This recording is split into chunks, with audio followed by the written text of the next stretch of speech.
Hey everyone, my name is Taylor Mimi and welcome back to Phoenix Wright Ace Attorney. We are on the first case, my first turnabout. We are questioning the witness Frank Shawwood. And now we're going to cross-examine him. So let's continue. I was going door to door selling subscriptions when I saw a man fleeing the apartment. Is it going slow? Yeah, it's going a little slow. I thought he must be in a hurry because he left the door. Oh. Oops.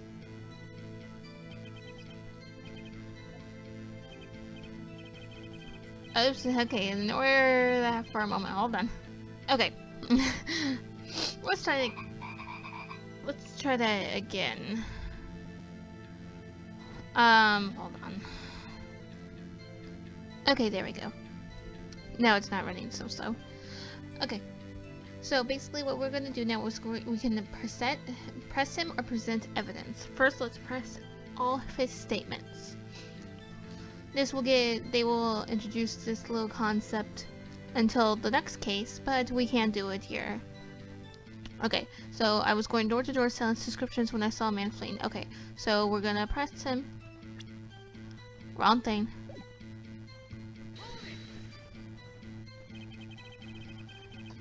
Isn't a man leaving an apartment a common sight?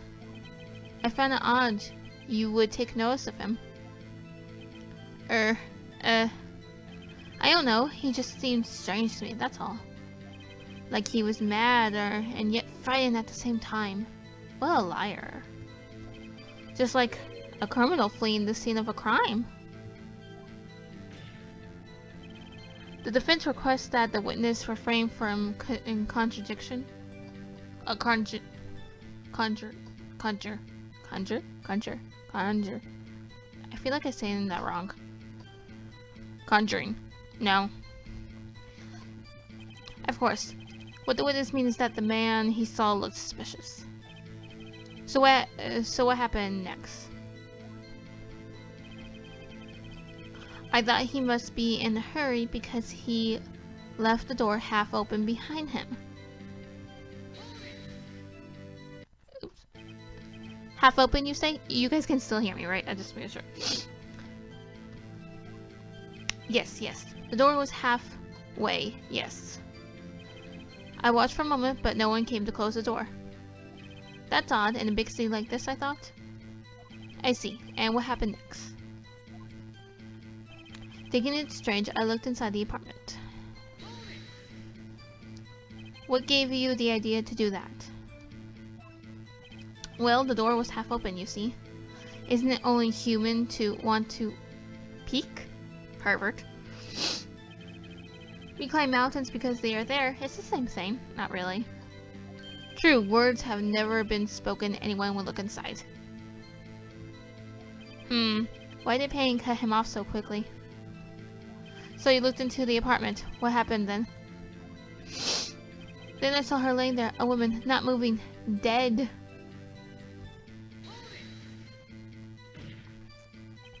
Are you sure she was dead? Well, no, I guess I wasn't. But she wasn't moving at all and there was blood everywhere. I guess that will look fatal to anyone. Yeah.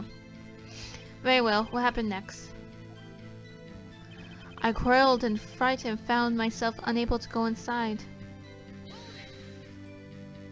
So you didn't touch anything in the apartment? Yes, I mean, no, nothing. Okay, what happened next? I thought to call the police immediately. You thought to call the police? Does that mean you actually didn't call them? Please, listen to the rest of the testimony. You thought to call the police. What happened next? However, the phone in her apartment wasn't working. The phone in her apartment wasn't working? Yes, I mean no. No, it wasn't, right? But you said you didn't go into the apartment, or did you? Ah! Oh, that, I can explain that. Oh, okay. There was a cordless phone on the shelf in the entranceway. I reached inside and tried to use it, and try using that. And the phone wasn't working, correct? What happened next? Okay, fine, I guess I can believe that. But I still don't trust him. I went to a nearby park and found a public phone. Why use the public phone? Well, you see, I don't have a cell phone. You know what? I know some people are like, you still don't have a cell phone? I'm like, I didn't give a cell phone until I was like 19, so I get you, dude, I get you. And being in the middle of the afternoon, there was no answer at the nearby apartments. Alright, what time did you call again? I remember the time exactly. It was 1 p.m. Seems certain about that, but okay. 1 p.m. Are you certain? Yes, absolutely. He seems very confident in that. He seems really confident, yeah. 1 p.m.? Right. Doesn't that seem strange to you? Present some evidence to contradict him. I remember the time. Oh, right. Okay, let's go. The man who ran away was, without a doubt, the defendant sitting right over there. It was you! Are you absolutely 100% positive? Yes, it was him. No mistake about it. The witness says he was certain.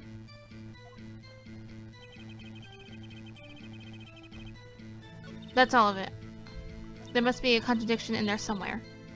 Examine the court record book if something strikes you as being suspicious. Then find the evidence that contradicts his testimony presented to him. Gotcha. Okay, so me already made a statement at this to say, hey, this one's kind of suspicious, and that is the time one. This is the suspicious one. Let me get to it.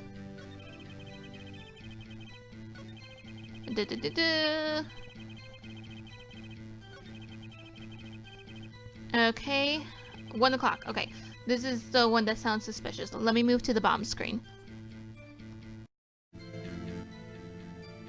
Okay, so the time one was the one that's fishy. Let's well, we can't go to the court records, but we're gonna present here. We're gonna present some evidence. The thing that seems fishy is the autopsy report, as the time of death was between 4 to 5 p.m. There was no murder at 1 p.m., so this is where it's fishy. You can press Y and shout objection into the microphone, or you can just press present and it will cause the objection. Let me switch back up to the top. Give me a moment. Okay, so now that we know what is the contradiction in his testimony, we can now present the autopsy report. Yeah, objection. You found the body at 1 p.m. Are you sure? Yes, it was 1 p.m. for certain. Frankly, I find that hard to believe. Your statement directly contradicts the autopsy report. Yeah. The autopsy notes the time of death at sometime after 4 p.m. There was no body to find at 1 p.m. How do you explain this 3-hour gap? Oh, that. This is trivial. The witness merely forgot the time. How do you forget the time like that? After his testimony, I find that hard to believe. Mr. Charlotte, why were you so certain that you found the body at 1 p.m.? You see all this lies? I'm just choking on it. Oh, I need the drink from all choking on these lies. Oh. Ugh. Oh god, don't hit my mic. Why were you so certain that you found the body at 1 p.m.? Gee, that's a really good question. Great job, great job, Wright. Way to put him on the spot. That's all you have to do. Point out the contradictions. Lies always beget. Sorry. Lies always beget more lies. See through one and their whole story falls apart. Wait, I remember now. Would you care to give your testimony again? Oh great, another lie. Time of discovery. Now one of my cats want in my room, of course. I knew that was gonna happen too, they always do this. You see, when I found the body, I heard the time. What? There was a voice saying the time. It was probably coming from the television. We already can see the contradiction here. Oh, but it was 3 hours off, wasn't it? I guess the victim must have been watching a video of a tape program. That's why I thought it was 1 p.m. Terribly sorry about the misunderstanding. Sure. I see. You heard a voice saying the time on a tape program. Sure. Mr. Wright, you may cross-examine the witness. Okay. Right. You know what to do. I've got this one.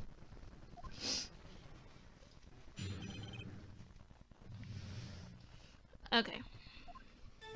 Okay, we're gonna go ahead and just kind of press him once again on almost everything except the last statement. Nothing wrong there. It's just, it's kind of embarrassing. But before we present the evidence, of course, we already can see what the contradiction is with the watching a television or video, and I will get that to in a moment here. You see, when I found the body, I heard the time. Let's press him. You said you heard, not saw? Yes, heard. All I saw was the body lying there. I didn't think to look at anything else, least of all my watch. Isn't that a little strange? So you're saying that you heard something. But if you were so shocked by the body, you wouldn't have heard anything at all. I would think so. The witness did say he actually heard the time. It's ludicrous to suggest he wouldn't hear anything. I have to agree with the prosecution. I guess everyone can work differently of how they handle the shock, so. Witness, continue your testimony. There was a voice saying the time. It was probably coming from the television. Are you sure it was a television and not a radio? Well, no, I guess it might have been a radio. Incidentally, there was no radio on the premises. There was only one large television. Right. I can't put my finger on it, but something about this seems fishy. Something about hearing the television. The witness has testified he heard the time. Oh, but it was 3 hours off, wasn't it? How do you explain the gap? Well, witness, can you explain this? I guess the victim must have been watching a video of a tape program. Sorry, just like, what? A video? Yes, that would explain why the time was wrong. True, true. Right? I think the problem lies someplace else. We're agreed that you heard the time at the scene then. That's why I thought it was 1 p.m. Are you sure the voice you heard said it was 1 p.m.? Yes, I can practically hear it now. It was quite clear. Mr. Payne, has the prosecution verified this testimony? My apologies, Your Honor. I, too, have only just learned that the witness heard the time. Oh, I'm really sorry. I only remembered just now. Okay, this is the one we're not gonna press because it's like, well, don't let it happen again, and there was just really no point. So, okay. Okay, so the contradiction lies in saying that he heard from the television. You can present at this statement or this statement about being a videotape being watched. And the contradiction is there was a blackout during this time, so, and that's what we need to present. We need to present the blackout statement, which says electricity to Miss Stone's building was out from noon to 6 p.m. on the day of the crime. I realized I didn't get to show this, my apologies. Also, the other one that we have, says what this thinker says, a statue in the shape of the thinker. It's rather heavy. And then the passport, the victim apparently arrived home from Paris on just the day before murder. So, just letting you know. But yeah, the blackout happened from noon to 6 p.m. So it was during when the murder happened. So there could have been no television or a videotape to be heard, even if it was a radio, unless it was like powered by batteries. So let's present this contradiction. Hold it right there. The prosecution has said there was a blackout at the time of the discovery. And this record proves it. Oh yeah. Sweating bullets now saw it. You couldn't have heard the television or video. Haha. The defense has a point. Do you have any explanation for this, Mr. Shawit? No, I find that quite puzzling myself. He's gonna come up with another lie. I can guarantee you that one. Wait, I remember now. Oh dear. Mr. Shawit, the court would prefer to hear an accurate testimony from the very beginning. These consistent contradictions are harming your credibility. That, and you seem rather distraught.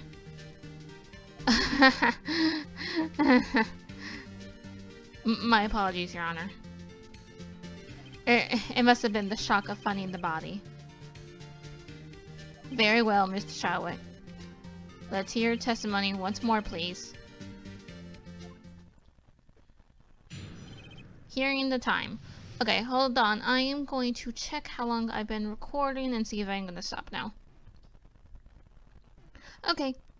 I'm going to go ahead and leave this video right here. If you guys like it, subscribe to me, maybe leave a comment down below. With that, I hope you guys have a wonderful day with life. And in the name of First Aid Earth, I will see you guys in the next video where we will wrap up this trial.